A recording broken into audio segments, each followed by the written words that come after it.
সকলকে স্বাগতম LSP news টিভিতে। হঠাৎ করে রাজধানীর রাজপথে নেমে আসে আওয়ামী লীগের হাজারো নেতাকর্মীরা।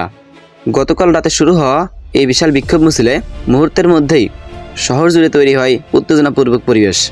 মিছিলটিতে অংশ নেয় বিপুল সংখ্যক ছাত্রলীগ, যুবলীগ ও স্বেচ্ছাসেবক লীগের নেতাকর্মীরা। তাদের ছিল ব্যানার, পতাকা এবং শেখ হাসিনার ছবিযুক্ত প্লাকার্ড। চারিদিকে মুখরিত হয়ে ওঠে স্লোগানে জয় বাংলা, জয় বঙ্গবন্ধু, শেখ হাসিনা আসবে, বাংলাদেশ হাসবে। রাজপথ জুড়ে তরঙ্গের মতো বয়ে আনছিল উচ্ছ্বাসের ঢেউ।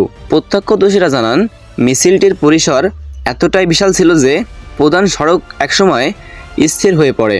নেতারা সংক্ষিপ্ত বক্তব্যে বলেন, বাংলাদেশের জনগণ এখনও শেখ হাসিনার নেতৃত্বে বিশ্বাসী। তারা অঙ্গীকার করেন দেশবিরোধী কোনো ষড়যন্ত্র সফল হতে দেওয়া যাবে না। মিছিলটি চলতে থাকে গভীর রাত পর্যন্ত। দর্শক বন্ধুরা, আপনারা কি মনে করছেন? আপনাদের মতামতগুলো জানিয়ে দিবেন আমাদের কমেন্টের মাধ্যমে।